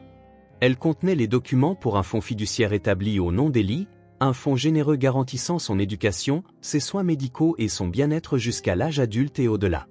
Logan avait expliqué brièvement, un bienfaiteur anonyme qui avait entendu leur histoire et voulait aider. Rachel savait qu'il y avait plus là, mais elle n'avait pas encore insisté pour obtenir des détails. Elle faisait suffisamment confiance à Logan pour croire qu'il n'y avait rien de louche. La sonnette retentit, interrompant ses pensées. « Il est trop tôt pour qu'Ellie soit de retour », dit Rachel en ouvrant la porte. « Logan » s'exclama-t-il, surprise. « Je pensais que tu venais plus tard pour le dîner. » Il avait l'air différent, plus tendu, moins détendu que d'habitude. Il portait un dossier en cuir sous son bras et n'affichait aucun sourire en entrant. « Il faut qu'on parle », dit-il en regardant autour de lui. Ellie n'est pas là. Elle est à son entraînement de natation avec Madame Brenda. Elles seront de retour dans environ 1 heure. Logan hocha la tête, semblant à la fois soulagé et encore plus nerveux. C'est bien. Ce que je dois te dire, il faut que je te parle d'abord. Rachel ressentit une oppression dans la poitrine. Ces derniers mois, elle avait développé une sorte de 6e sens pour les expressions de Logan. Elle reconnaissait ses sourires et ses inquiétudes, la manière dont il fronçait les sourcils quand quelque chose le troublait. En ce moment, il avait l'air résolu, comme quelqu'un qui avait pris une décision difficile. « Il s'est passé quelque chose ?» demanda-t-elle en versant de l'eau pour eux deux à la petite table de la cuisine. « Tu as l'air inquiet. » Logan s'assit en déposant doucement le dossier sur la table. « Rachel, il y a quelque chose que je dois te dire, quelque chose que j'aurais dû te dire il y a longtemps. » Elle s'assit aussi, l'anxiété grandissante. « Tu me fais peur. » « Ce n'est pas mon intention. » Il prit une profonde inspiration, ses yeux bleus plongés dans les siens. « Rachel, te souviens-tu de la première fois où tu m'as parlé du père d'Ellie ?» Elle hocha la tête. « Bien sûr, sur le balcon, il y a quelques mois. Tu m'avais dit son nom, Richard Carter. » Rachel confirma, encore incertaine de la tournure que cela prendrait. « Pourquoi ?» Logan ouvrit lentement le dossier et en retira une photographie. C'était une photo de famille formelle. Un homme plus âgé aux cheveux grisonnants, en costume, une femme blonde raffinée à ses côtés, et un adolescent au milieu, peut-être de 16 ans, tous souriants, posant de manière parfaitement arrangée. Rachel l'observa, curieuse, jusqu'à ce que son regard se fixe sur le garçon encore plus jeune, mais il était indubitablement lui, c'était Logan. Ses yeux se tournèrent alors vers l'homme plus âgé et un choc l'envahit. Les mêmes yeux, la même forme de visage, plus âgé, plus sévère, mais indéniablement semblable à Logan. Sa voix se brisa. « Richard Carter. Mon père. » « Logan, dit-il d'un ton bas mais ferme. Je suis son fils. Ellie est ma demi-sœur. » Rachel eut l'impression que le sol se dérobait sous elle. Les implications de cette révélation la submergèrent comme une vague. Logan, l'homme qui était entré dans sa vie il y a quelques mois et avait aidé Ellie à intégrer leur petit univers, était le fils de l'homme qui l'avait abandonnée alors qu'elle était enceinte. « Toi ?» Elle tenta de parler, mais les mots se firent rares. « Je ne savais pas », intervint rapidement Logan. « Ce premier jour sous la pluie, je n'avais aucune idée de qui tu étais. C'était une coïncidence, ou le destin, appelle ça comme tu veux. Je ne l'ai découvert que lorsque tu m'as tout raconté sur le balcon ce soir-là. » Rachel se leva brusquement, s'éloignant de la table. Elle avait besoin d'espace, d'air. Sa tête tournait, incapable de digérer tout cela. « Tout ce temps » murmura-t-elle en se retournant vers lui. « Tout ce temps, tu savais et tu n'as rien dit. » Ce n'était pas une accusation, juste un constat. Logan se leva également, mais garda ses distances, respectant son besoin d'espace. « Oui, et je suis désolé. Je voulais te le dire plus tôt, mais quoi ?» Le choc initial fit place à une profonde tristesse chez Logan. « Pourquoi ne m'as-tu pas fait confiance ? Est-ce que tu voulais vérifier si j'étais un escroc, pour protéger ton père ? Non. » L'intensité de sa voix l'a surpris. « Je n'ai jamais pensé cela de toi. Pas un seul instant.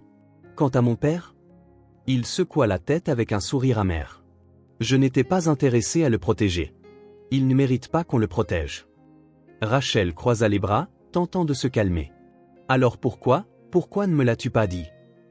Logan baissa les yeux, examinant ses mains un moment, comme à la recherche des mots justes. « Parce que je ne voulais pas être un autre homme qui t'utilise pour apaiser sa propre conscience. » L'honnêteté de ces mots la frappa de manière inattendue. « Au début, poursuivit-il, j'étais sous le choc, je ne savais pas comment réagir. Puis, quand j'ai compris ce que mon père avait fait, j'ai voulu réparer les choses. Mais j'avais peur.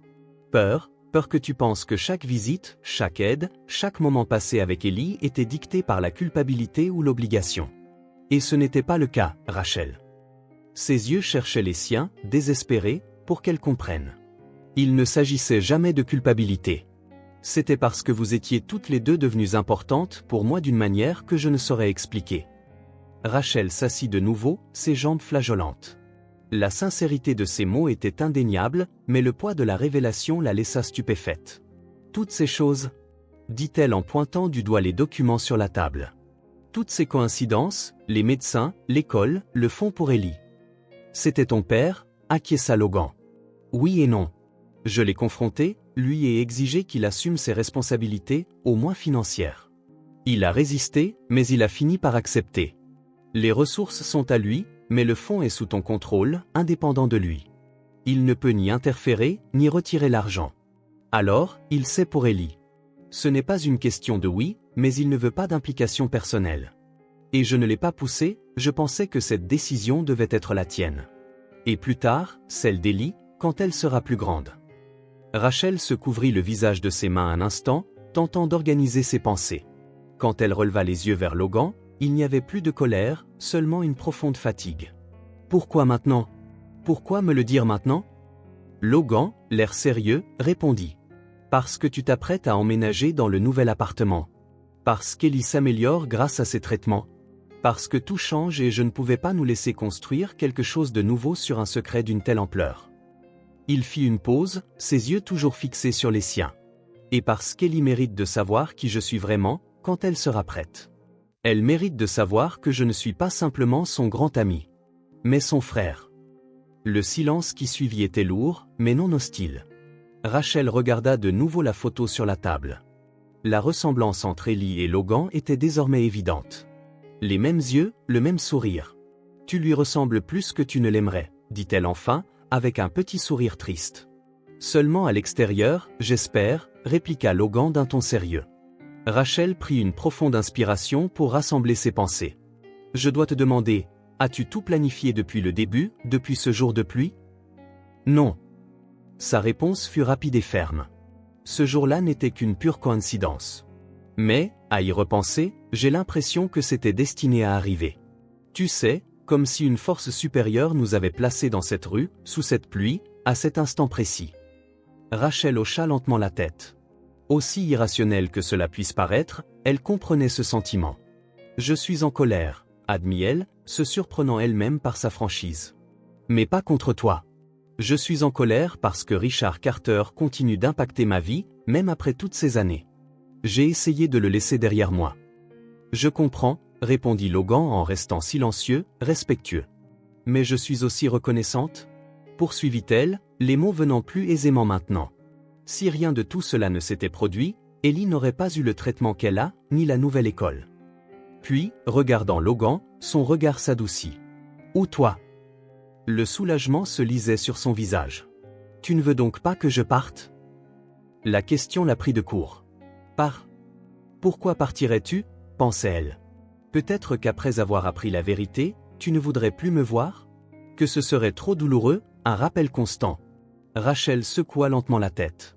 « Logan, ces derniers mois, tu es devenu une partie de la vie d'Ellie d'une manière que je ne saurais expliquer. Elle t'adore. Et toi ? » Elle fit une pause, cherchant les mots justes. « Tu n'es pas ton père. Tu ne l'as jamais été. Tu as choisi d'être ici, de faire partie de sa vie. Cela signifie tout. » Des larmes brillèrent dans leurs yeux, non versées. « Il faudra lui dire un jour, » dit pensivement Rachel, « que tu es son frère, quand tu penseras que le moment est venu. » Logan acquiesça. Pas de précipitation. Le bruit de la porte d'entrée qui s'ouvrait interrompit leur conversation. Ellie entra en roulant dans son fauteuil, les cheveux encore humides de la piscine, le visage rayonnant de bonheur. Madame Brenda la suivit, portant un petit sac de natation. « Logan, Ellie !» s'exclama-t-elle en la voyant, faisant tourner son fauteuil en sa direction. « Vous ne croirez pas ce qui s'est passé, j'ai flotté toute seule. C'est ce que dit la professeure. J'ai un talent naturel. » Logan se pencha pour l'embrasser, ses yeux rencontrant ceux de Rachel par-dessus l'épaule de l'enfant. Un accord tacite s'établit entre eux, la vérité attendrait. C'était un moment de célébration. « C'est incroyable, Ellie. Je savais que tu en serais capable. » Madame Brenda observait la scène d'un regard calme et attentif. Lorsque Logan leva les yeux, il vit que ses regards étaient posés sur lui. Quelque chose dans son expression laissait penser qu'elle avait peut-être su depuis le début, ou du moins soupçonné quelque chose. Elle lui fit un léger signe de tête, presque imperceptible, avant de se diriger vers la cuisine pour préparer des encas. C'était comme si elle voulait dire « Tout va bien. Les choses sont comme elles doivent être. » Ce soir-là, pendant le dîner, l'atmosphère avait changé. Pas de manière évidente ou dramatique, mais une nouvelle couche d'honnêteté et d'acceptation s'était ajoutée. Rachel regardait Logan et Ellie discuter avec enthousiasme de la leçon de natation, voyant clairement désormais les traits qu'elle partageait, le lien fort qui allait au-delà de l'amitié. Quand Logan finit par partir, tard dans la nuit, Rachel l'accompagna jusqu'à la porte. « Merci, dit-elle simplement. De faire les choses autrement. » Logan comprit ce qu'elle voulait dire. Choisir d'être présent, d'assumer une responsabilité qui n'était pas initialement la sienne. Aimer Ellie inconditionnellement. Toujours, répondit-il, et c'était une promesse. En le regardant s'éloigner dans sa voiture depuis la fenêtre, Rachel ressentit une paix inhabituelle. Le passé ne pouvait être changé, et Richard Carter resterait toujours une ombre dans son histoire. Mais l'avenir, pour la première fois depuis longtemps, semblait radieux et plein de possibilités. Ellie avait désormais un frère, et Rachel n'était plus seule. « Tu es sûr que ce n'est pas trop ?» demanda Rachel en se tenant dans l'entrée d'un appartement spacieux. La lumière du soleil inondait les grandes fenêtres, mettant en valeur les parquets en bois ciré et les murs bleu pâle fraîchement peints. Logan sourit en lui tendant la clé qu'il venait de lui remettre. « Ce n'est pas trop, c'est exactement ce dont tu as besoin. » L'appartement se situait au 4e étage d'un immeuble moderne dans un quartier paisible. Il comportait 3 chambres, 2 salles de bain, une cuisine spacieuse, et surtout, de larges couloirs et portes, parfaitement adaptés aux fauteuils roulants d'Ellie. Il y avait même un petit ascenseur, éliminant le problème des escaliers qui les avaient tant gênés dans leur ancien logement. « Maman, viens voir ma chambre. » La voix excitée d'Ellie résonna dans le couloir. Elle manœuvrait habilement son fauteuil dans l'espace ouvert, manifestement ravie de la liberté de mouvement. Rachel suivit sa fille, tout en essayant d'assimiler la réalité de leur nouvelle situation. La chambre d'Ellie était lumineuse et gaie, avec vue sur un petit parc. Quelqu'un, Logan, pensa-t-elle, avait décoré les murs avec des autocollants colorés représentant des planètes et des étoiles, rappelant le système solaire qu'ils avaient construit ensemble quelques mois auparavant. « Regarde, il y a de la place pour tous mes livres », annonça Ellie en désignant une étagère basse, facilement accessible depuis son fauteuil. « Et le lit est plus haut, exactement comme le médecin avait dit que ce serait mieux pour moi. » Rachel passa une main dans les cheveux d'Ellie, incapable de contenir son émotion en voyant la joie de sa fille. Pendant des années, elles avaient vécu dans des espaces exigus et inadéquats, regardant Ellie lutter non seulement contre des limitations physiques mais aussi contre un environnement qui ne lui était pas favorable. Maintenant, enfin, l'espace jouait en sa faveur. « C'est parfait, ma chérie », acquiesça-t-elle, la voix légèrement tremblante. Logan se tenait dans l'embrasure de la porte, un sourire discret aux lèvres. Depuis quelques semaines, depuis qu'il avait révélé être le fils de Richard, leur relation avait changé. Il y avait plus d'honnêteté, plus de vulnérabilité, et étonnamment, plus de confiance. « Il nous reste encore à déballer tes affaires, » dit-il en entrant dans la pièce.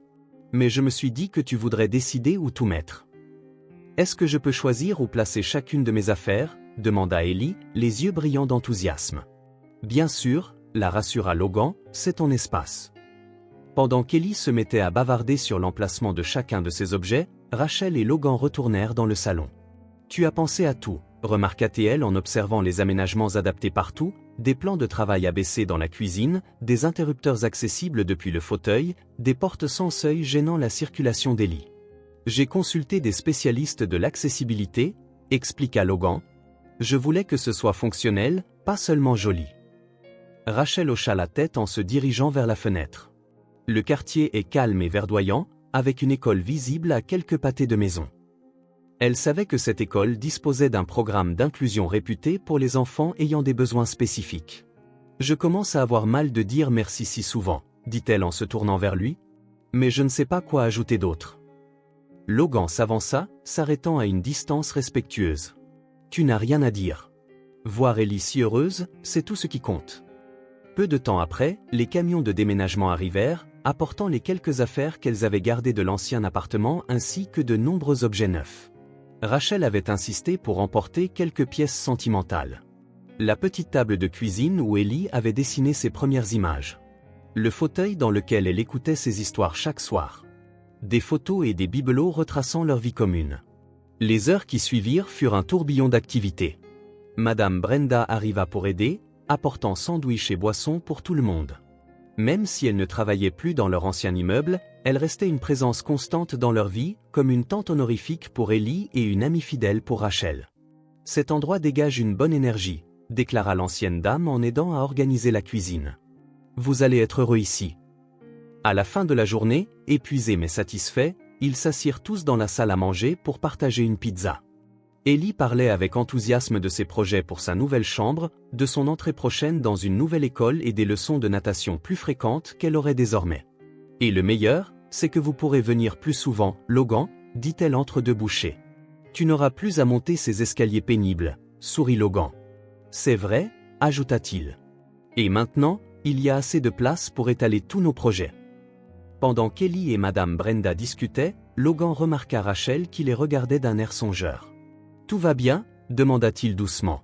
Elle hocha lentement la tête. « C'est étrange. Pour la première fois depuis des années, j'ai l'impression de pouvoir respirer. Vraiment respirer, sans cette pression constante dans la poitrine. » Elle croisa son regard. « C'est une bonne sensation. Effrayante, mais bonne. » Logan comprit. Pendant des années, Rachel avait vécu en état d'alerte constante, toujours inquiète du prochain loyer, du prochain médicament, de la prochaine crise. Maintenant, avec la sécurité financière et un appartement adapté aux besoins d'Ellie, elle pouvait enfin baisser un peu sa garde. « Il te faudra du temps pour t'y habituer, dit-il. Mais tu le mérites, Rachel. Vous le méritez toutes les deux. » Au fil des semaines, une nouvelle vie prit forme.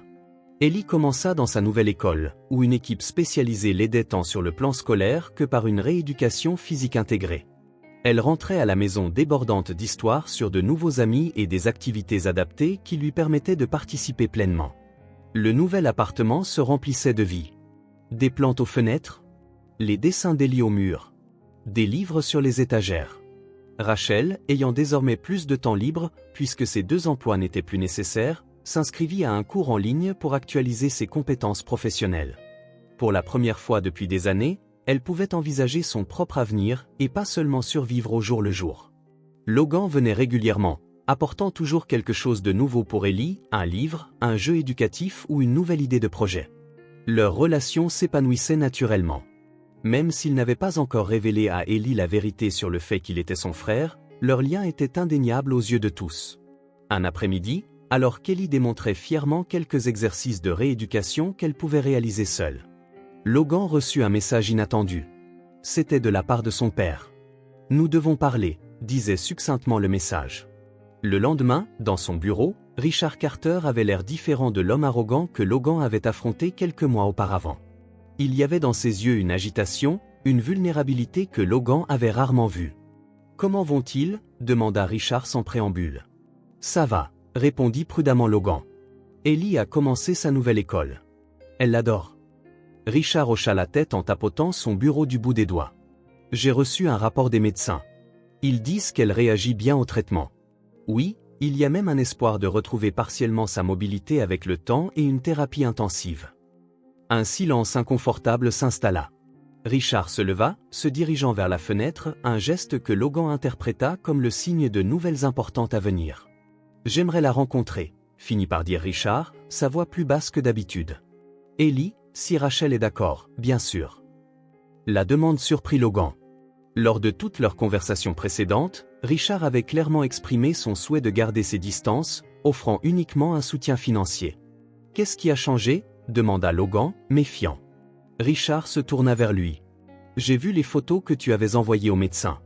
Elle a ton sourire, celui que tu avais quand tu étais enfant. » Logan attendit, sentant qu'il y avait encore à dire. « Je n'ai jamais voulu d'autres enfants au-delà de toi, » poursuivit Richard. « Ta mère a eu des complications lors de ton accouchement et nous avions décidé qu'un enfant suffisait. » Il fit une pause. « Mais maintenant, il y a cette fille, ma fille, et je ne peux pas m'empêcher de penser à elle. » Logan scruta attentivement son père, à la recherche de signes de manipulation ou de tromperie. Étonnamment, il n'en trouva aucun. « Je vais parler à Rachel, dit-il enfin. Mais je ne peux rien promettre.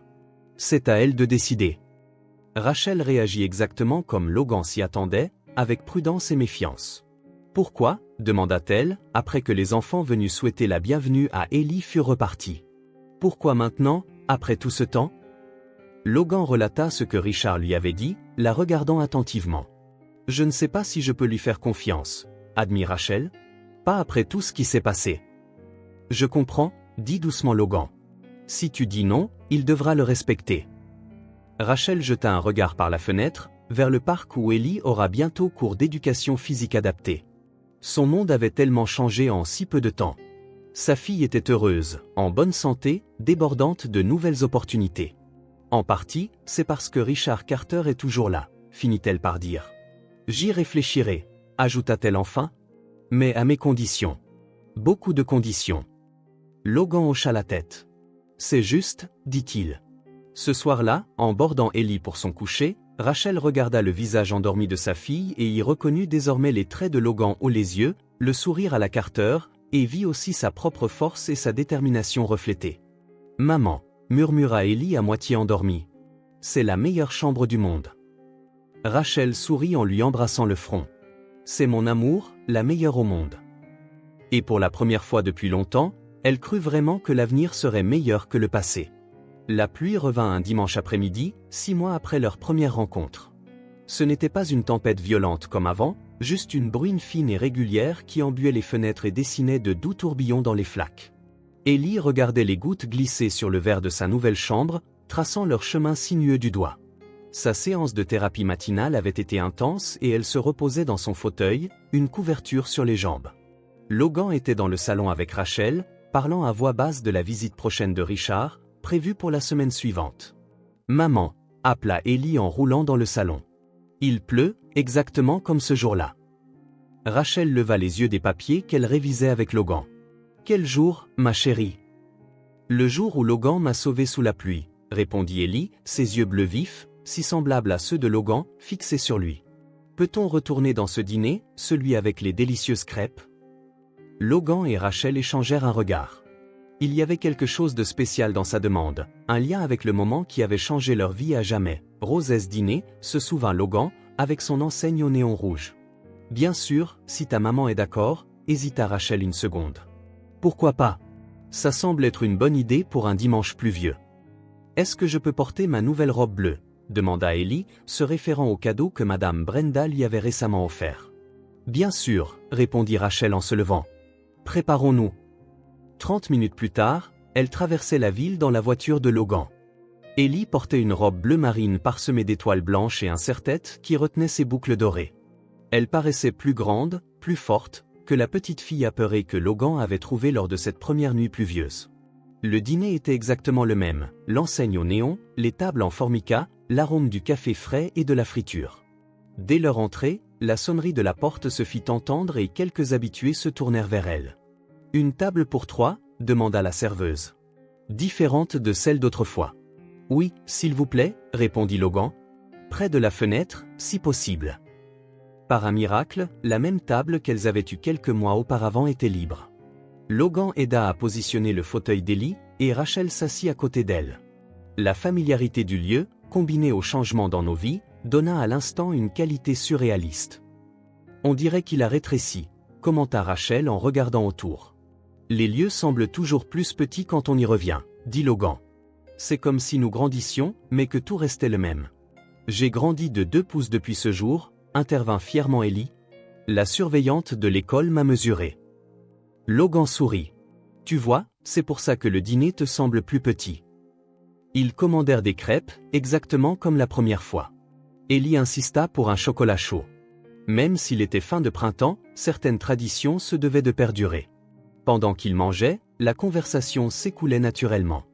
Ellie parlait de sa nouvelle école, de ses nouveaux amis, et de la manière dont son professeur avait encensé son dessin du système solaire. Rachel mentionna son cours en ligne et les nouvelles perspectives de carrière qui s'ouvraient à elle.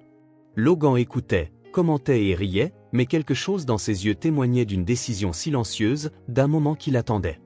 Rachel s'était appris, au fil des mois, à lire les expressions de Logan comme dans un livre ouvert. La veille, ils avaient parlé de dire la vérité à Ellie. Ils avaient convenu que le moment était venu, mais n'avaient pas encore décidé comment ni quand. « Tu apprécies les crêpes ?» demanda la serveuse en revenant pour remplir leur verre. « Elles sont les meilleures », déclara Ellie, le visage légèrement collant de sirop. « Exactement comme la première fois. » La serveuse sourit et s'éloigna. Rachel prit une serviette et essuya doucement la joue d'Ellie. Ce simple geste maternel toucha le cœur de Logan. « Tu sais ce dont je me souviens ce jour-là ?» dit Ellie en regardant par la fenêtre, la bruine légère. « Je me souviens que tu étais tout mouillé, Logan, et que tu avais une drôle d'expression quand tu m'as vu. »« Drôle, comment ?» demanda-t-il, sincèrement curieux. Ellie plissa les yeux, réfléchissant. Comme si tu me connaissais déjà, mais sans te souvenir d'où. Cette observation simple mais profonde surprit Logan.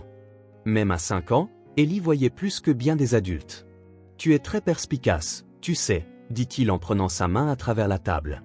Rachel les observa en silence. Sa vie avait tellement changé depuis cette nuit-là. Elle était passée de mère célibataire luttant contre le monde à quelqu'un qui bénéficiait d'un soutien, d'une sécurité, d'un véritable espoir pour l'avenir. Ce n'était pas seulement l'argent, bien que cela aidât. C'était la présence, l'attention sincère, l'amour que Logan avait apporté dans leur vie.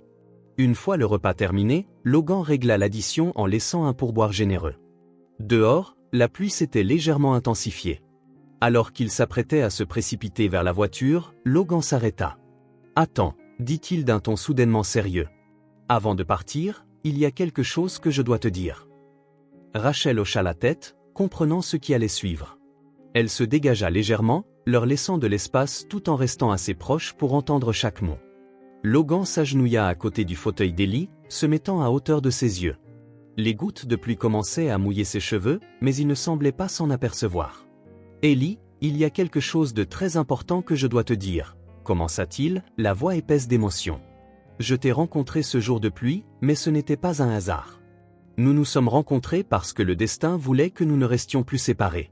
Ellie, je suis ton frère. » Le visage d'Ellie exprima d'abord la surprise, puis la confusion et enfin, comme un rayon de soleil perçant les nuages, une compréhension radieuse. Elle resta silencieuse quelques secondes, absorbant tout cela de ses grands yeux bleus, si semblables aux siens, larges et brillants. Puis, sans prévenir, elle se pencha en avant et l'embrassa de toutes ses forces, ses petits bras donnant tout leur courage. « Mon frère, » murmura-t-elle, la voix tremblante d'émotion. « Tu es vraiment mon frère. J'ai toujours su que tu étais spécial. » Logan l'entoura de ses bras, ses larmes se mêlant librement à la pluie sur ses joues. « Et je ne te quitterai plus jamais. »« Compris » promit-il d'une voix ferme. « Je serai toujours là, quoi qu'il arrive. » À quelques pas, Rachel, observant la scène, posa la main sur son cœur. Ses yeux étaient embués, non pas de tristesse ou de simple soulagement, mais d'une émotion plus profonde. Pour la première fois depuis qu'elle avait appris qu'elle était enceinte, seule, apeurée, abandonnée, tout semblait enfin en ordre. La pluie continuait de tomber autour d'eux, mais aucun d'eux n'y prêtait attention. Dans ce petit cercle où mère, fille, frère, quelque chose de complet s'était formé. Quelque chose que les années et les circonstances avaient tenté de refuser, mais que le destin avait tenu de rassembler. Ellie, toujours enlacée dans les bras de Logan, jeta un regard à sa mère et lui tendit le bras pour l'inviter à se joindre à eux. Rachel se glissa dans l'étreinte, formant un cercle parfait sous la pluie qui lavait le passé et bénissait l'avenir. Le message arriva un mardi par ailleurs ordinaire. Rachel triait des vêtements à laver lorsque son téléphone vibra. C'était Logan. « Mon père veut te rencontrer cet après-midi, si possible, au café près du parc. » Rachel s'assit sur le bord du lit, le cœur battant. Bien qu'elle ait accepté l'éventualité, la réalité la frappa. Richard Carter, l'homme qui l'avait abandonnée alors qu'elle était enceinte, et qui n'avait reconnu l'existence d'Ellie que sous la contrainte de son fils, voulait la voir. « J'y serai, » répondit-elle après une brève hésitation. Ellie était à l'école, absorbée par un nouveau projet scientifique qui la passionnait. Depuis que Logan avait révélé qu'il était son frère, elle avait gagné en assurance, comme si la pièce manquante de sa vie s'était enfin mise en place. Le café était discret et chic, le genre d'endroit où des cadres se réunissaient en toute intimité, loin des regards indiscrets. Rachel arriva quelques minutes en avance, choisissant une table d'angle avec vue sur l'entrée. Elle portait une robe simple mais élégante, les cheveux tirés en un chignon bas, un maquillage minimal. Elle ne s'était pas habillée pour impressionner Richard, mais pour se sentir en sécurité dans sa propre dignité. Logan avait proposé de l'accompagner, mais elle avait refusé. Cette conversation devait se faire entre elle et Richard, sans intermédiaire. À exactement 15 heures, il entra. Rachel le reconnut immédiatement, malgré les années. Les mêmes yeux bleus que partageaient Logan et Ellie, la même prestance imposante, plus âgée, avec des cheveux entièrement gris, mais toujours porteur de cette aura de puissance qu'elle se rappelait si bien. Il la repéra et s'avança d'un pas mesuré. Il n'y avait plus d'arrogance dans sa démarche cette fois. Il semblait presque calme, peut-être même nerveux. « Rachel, » dit-il en s'arrêtant devant la table. « Merci d'être venue. » Elle lui fit un signe de la main pour qu'il s'asseye en face d'elle, sans se lever. « Monsieur Carter, comment ça ?» Richard, s'il vous plaît. Il s'assit, déposant sur la table un petit paquet soigneusement emballé. Puis-je t'offrir un café? Demanda Rachel, plus pour gagner du temps que par désir pour la boisson. Pendant que Richard passait commande, elle l'observait. Il avait changé, non seulement en vieillissant, mais en affichant une vulnérabilité qu'il n'avait jamais montrée auparavant. Logan m'a dit qu'Ellie savait maintenant, dit-il après le départ du serveur. Qu'il était son frère.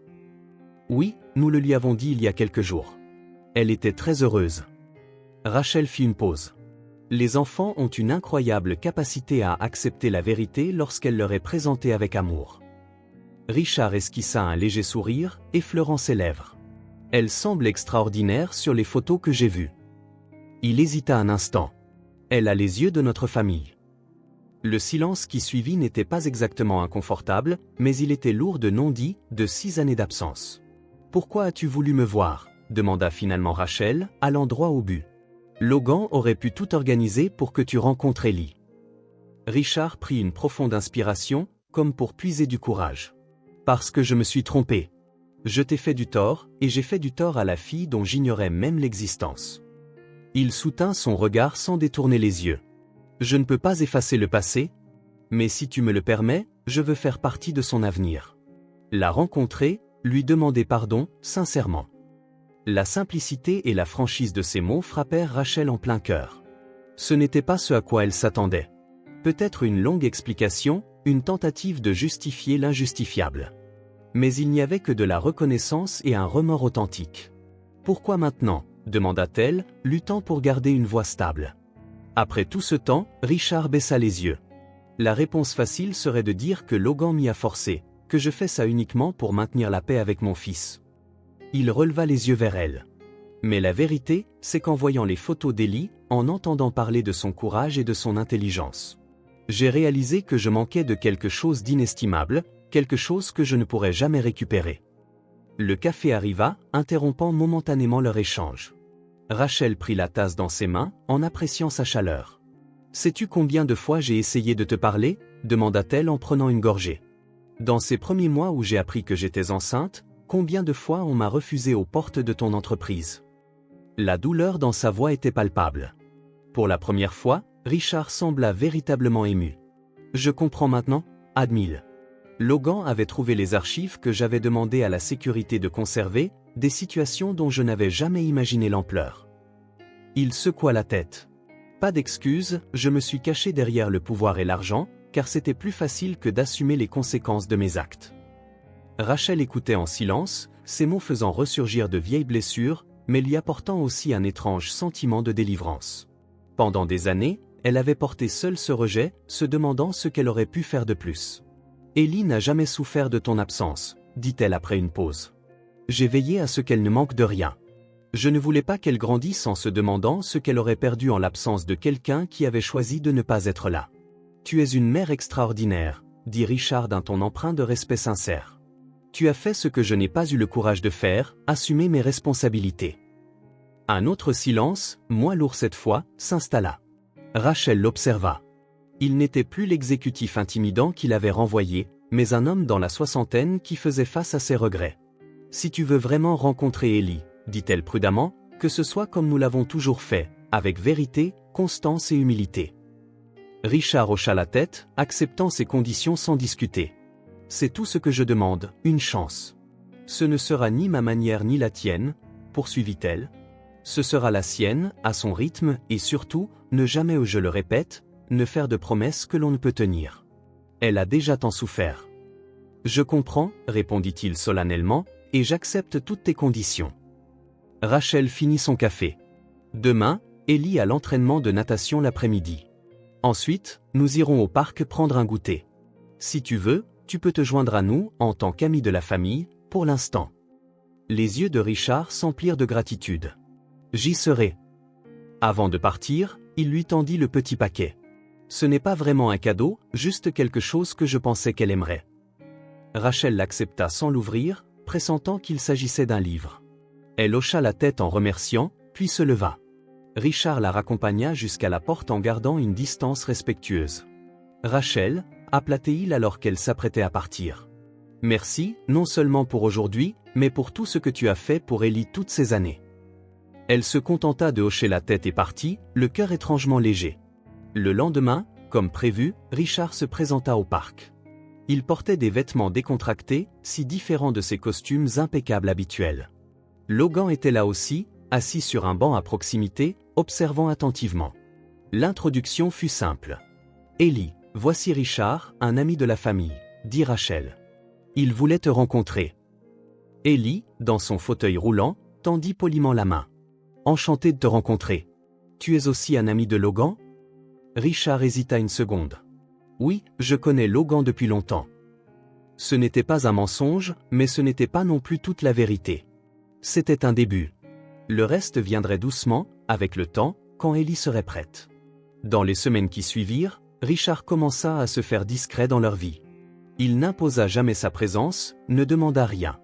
Il était simplement là, emmenant Ellie prendre une glace après ses séances de thérapie, applaudissant lorsqu'elle remportait un prix à la foire scientifique, écoutant patiemment quand elle expliquait les constellations qu'elle avait apprises à reconnaître. Un après-midi, alors qu'Ellie démontrait les petites manœuvres que pouvait effectuer son nouveau fauteuil. Logan observa de loin. Il réalisa que l'aide qu'il apportait à Rachel et Ellie n'était pas seulement un acte noble, c'était une obligation morale, certes, mais aussi un besoin personnel, le besoin d'appartenir, de faire partie de quelque chose de plus grand et plus authentique que lui-même. Il avait choisi de rester, non pas pour traverser leur vie, ni simplement donner de l'argent ou des cadeaux, mais pour être présent jour après jour, tissant des liens qui allaient au-delà du sang partagé. Le véritable changement, comprit-il, ne venait pas de la révélation de son lien avec Ellie, mais du fait de soutenir cette vérité par des actions constantes, une présence permanente, un amour démontré non seulement par des mots, mais par des gestes quotidiens. Alors qu'il regardait les nuages menaçants se dissiper après des heures de pluie, un rayon de soleil perça, illuminant le petit groupe dans le parc, Ellie dans son fauteuil, Rachel à ses côtés, Richard se penchant pour entendre chaque mot d'Ellie. Logan sourit. La pluie avait cessé et le soleil commençait à poindre. C'était comme si la nature reflétait la transformation de leur vie. Une nouvelle histoire commençait, pensa-t-il. Pas parfaite, certes, ni sans défi, mais fondée sur quelque chose que nul d'entre eux n'avait jamais entièrement possédé auparavant, la vérité, l'empathie et la présence.